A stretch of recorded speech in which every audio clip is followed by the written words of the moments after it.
and Cullen are immediately dispatched. Leonard recently qualified to be a mobile intensive care ambulance paramedic, known as MICA, after years of specialised training. Suspected cardiac arrest. Roger. So, this is what MICA's all about, isn't it? Yeah, well, it's game on this job. Being a MICA paramedic has been a lifelong dream for me. It's a pressure that I haven't felt before, but it's very rewarding at the same time. You're helping people in their darkest days. No guarantees with jobs like this. Absolutely. This is the most serious job that a MICA paramedic or any paramedic will attend.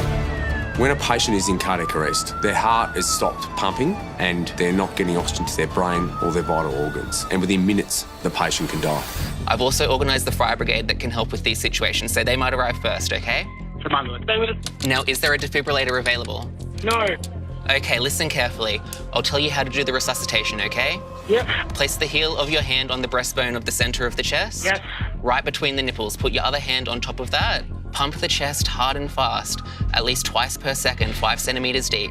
We're going to do this until help can take over. Yep. We're going at this rate. Count out loud so I can count with you. 1, 2, 3, 4. 1, 2, 3, 4. 1, 2, 3, 4. CPR's in progress. I suppose you'll probably gain our IV access. I'll take... Yeah, you look after airway. I'll look after Go on airway. that side, I reckon. Yeah. I'll just have to be mindful. The chances of surviving a cardiac arrest are actually pretty low. For every minute that this patient's heart is not beating, there's a 10% less chance of survival. And only 35% of patients leave hospital alive after a cardiac arrest. I've got a waiver. It's fireys. Some karate guys. We're very lucky that fireys can attend these cases and perform initial life-saving treatment, including CPR and defibrillation, to try to get the heart beating again.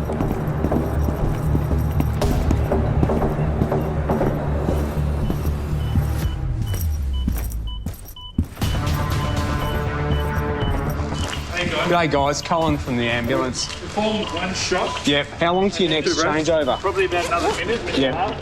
Airway's a bit gurgly, Leonard, so we might need to move this up. As we arrive, a shock has been delivered by the fireys, but the patient's heart is not beating, so he's clinically dead at that point in time. And I know straight away we're going to have to give this everything we've got, and even then it might not be enough to save this patient. So how many shots? One. Yeah, one shock. CPR immediately, I believe, from the other people in the group. There's really two phases to a cardiac arrest. The first challenge is getting the patient's heart started again. The fire brigade have their defibrillator to deliver a shock to the patient's heart to hopefully enable it to restart again and beat normally. It's pretty much like a reset button on a computer. All right. One shot. Yep. Stop CPR. He's got a pulse. Now we've got a pulse, and this is where phase 2 begins. Pull the AP airway out.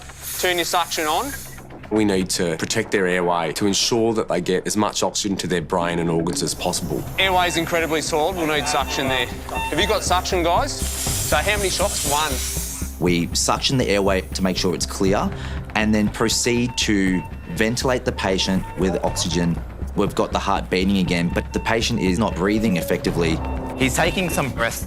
I'm going to get one of you fellas to take the airway. Just hold the oxygen on him for the moment. And we don't know if he's going to have another cardiac arrest in our care.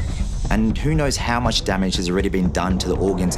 If there's been a prolonged amount of time where the brain has been starved of oxygen, that patient may be brain dead. Hey, mate. Can I get one of you to do a 12-lead ECG on him straight away? The younger students are sent home, while karate sensei Giovanni remains on site, still reeling from how the night's unfolded. We're on the ground just doing our back stretches, and as we were lying there, I heard just this weird breathing. As we sit up, one of my students was on his knees and keeled over, basically his face on the ground and struggling to breathe. Sharps away. So I pulled him up and everything was tense. His neck was tense, his jaw was closed. His eyes were semi-lidded as well, and he then started going blue because his breathing had stopped. 000 was called, the operator guided us through the compressions. I am trained, but yeah, nothing ever quite prepares you to use it in such a serious situation. Keep just watching his breathing. He's a really lovely guy and he's really caring. And then seeing him on the ground in the way that he was, nothing ever prepares you to see someone, you know, possibly dying.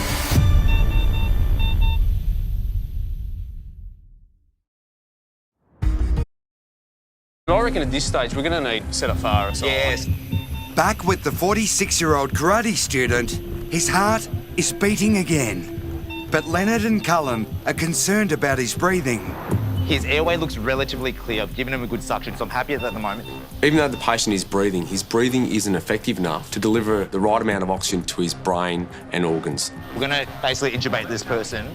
So we need to take over his breathing and RSI the patient, or rapid sequence intubation, which means that the patient won't have to breathe on their own, but oxygen can be fed directly into his lungs via a tube that ensures the airway stays open. I'll start setting up my tube gear. Even though the patient is not conscious, he must be heavily sedated, then given a paralysis drug to avoid the gag reflex, rejecting the tube going down his throat. I'll start setting up some RSI drugs. I'll quickly drop ketamine. So we're going 100 kilos, Leonard. Yeah, mate. So 150 of ketamine and 100 of rock. Yeah. This is a very dangerous procedure because it's a procedure that involves us putting the patient into an induced coma and then paralysing every muscle in their body, including their breathing muscles. So once we push that paralysing agent, we have only a very small window of opportunity to get a plastic tube into their windpipe. Okay. Are we attached to oxygen? Yeah. Everything's there. If we take more than a few seconds, that patient's oxygen levels are going to plummet dramatically. And if they get too low, that patient will go back into cardiac arrest and we may not get them back. All right, I'm ready to go, mate, here. All right. With me being so new into MICA, it's a procedure that I get nervous about. Ketamine going in. Yeah. Rock uranium in. Yeah. I'm just going to wait for relaxed jaw tone for optimal intubation conditions. All right, relaxed jaw tone. So taking this off. So entering the oropharynx. You just hope that all that training and all that study is going to work out or the patient dies.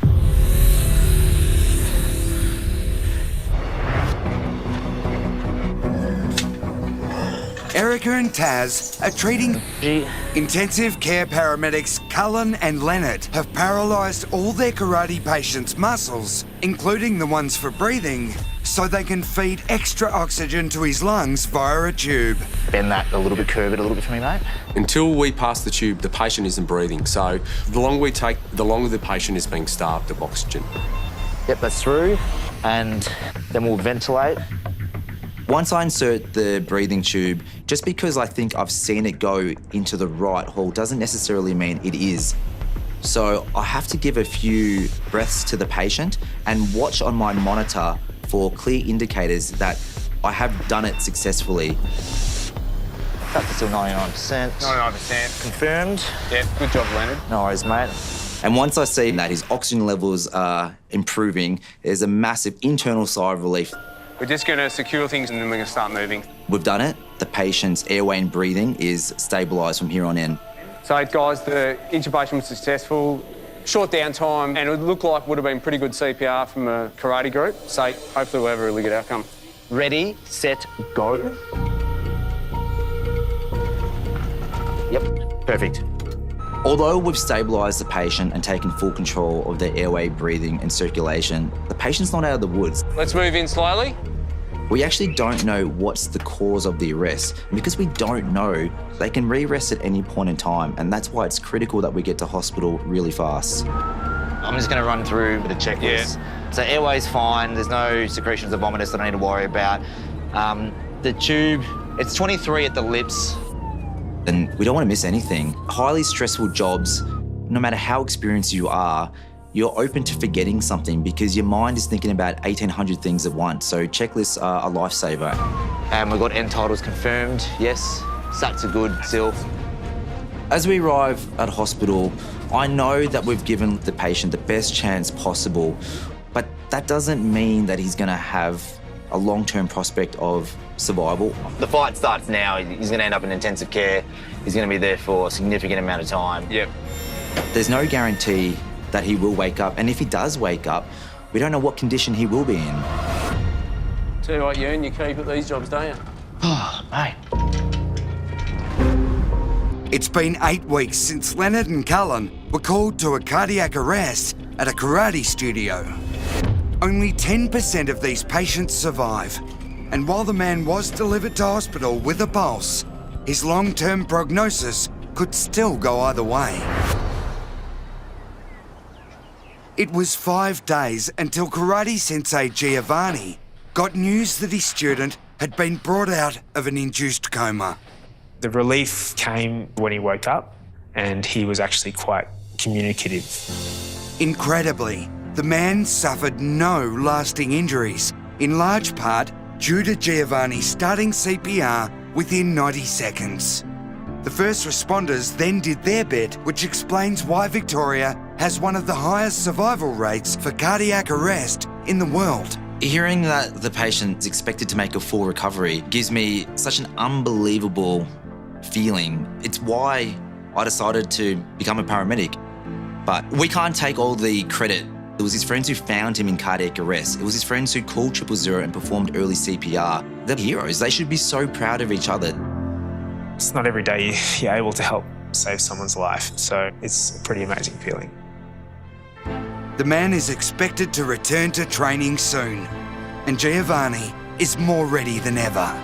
I purchased a whole new first aid kit, and we purchased a defibrillator, and I really pray we never have to use it, but it is there if anyone needs it.